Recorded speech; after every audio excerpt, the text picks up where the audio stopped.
Hidden within ancient Egyptian texts is a mysterious word, Akh. It did not simply mean a spirit. It meant a transfigured being, a soul that had overcome death and entered the eternal realm of gods like Ra and Osiris. For the Egyptians, becoming an Akh was the ultimate destiny of the human soul.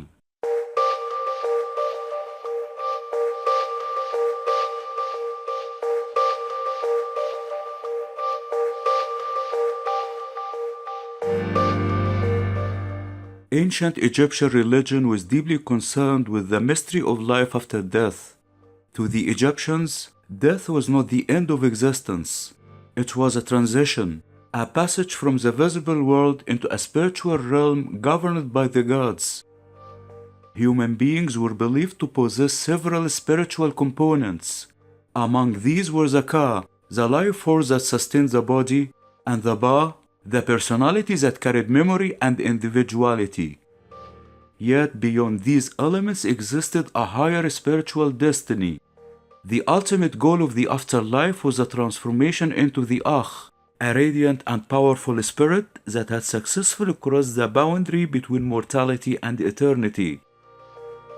Ancient funerary texts express this aspiration clearly. In the pyramid texts, one passage proclaims, "The king becomes an Akh among the Akhu.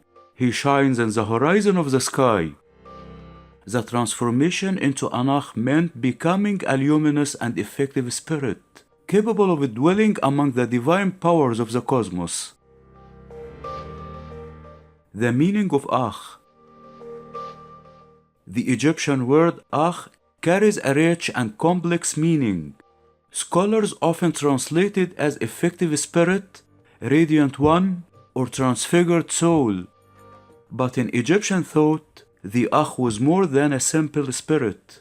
It represented a perfected state of existence. Unlike the Ka or the Ba, which were present during life, the Akh was something a person became after death through spiritual transformation. To reach this state, the deceased had to pass divine judgment and live according to the principles of Ma'at, the cosmic order of truth, balance, and justice that governed both the human and divine worlds. A spell in the Book of the Dead expresses this hope. "May I be an Akh in the sky, powerful upon earth, justified before the gods." Only those who lived in harmony with Ma'at could achieve the luminous condition of the Akh. The symbol of the Akh. In Egyptian writing and art, the Akh was symbolized by the image of the crested ibis. This bird, sometimes called the Akh bird, represented brilliance and spiritual power. Birds held special significance in Egyptian symbolism. Because they could move freely between the earth and the sky, they represented transcendence and the freedom from physical limitations. In the same way, the Akh was a spirit that had risen beyond the mortal body. It possessed the ability to travel between the worlds of the living and the dead, existing in a state of divine freedom and radiant energy. The coffin texts describe this transformation poetically. "I fly up as a divine bird. I shine as an Akh among the blessed spirits." The journey to become an Akh.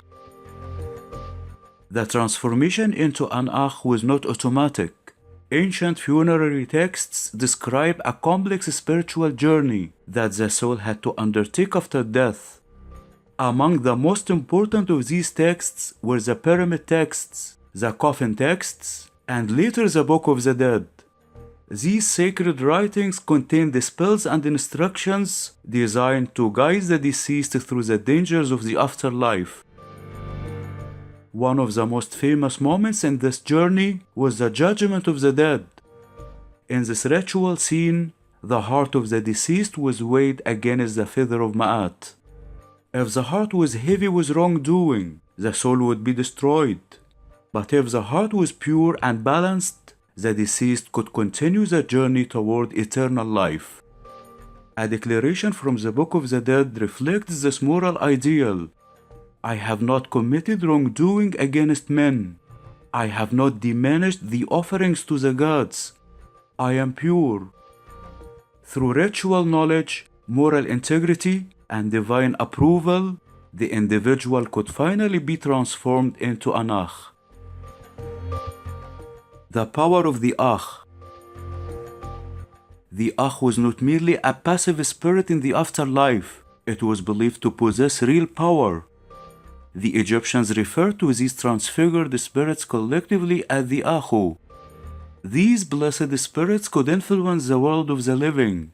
They might protect their descendants, intervene in disputes, or punish those who neglected their funerary offerings. Ancient letters written to the dead reveal that Egyptians sometimes appeal to these spirits for help in everyday matters.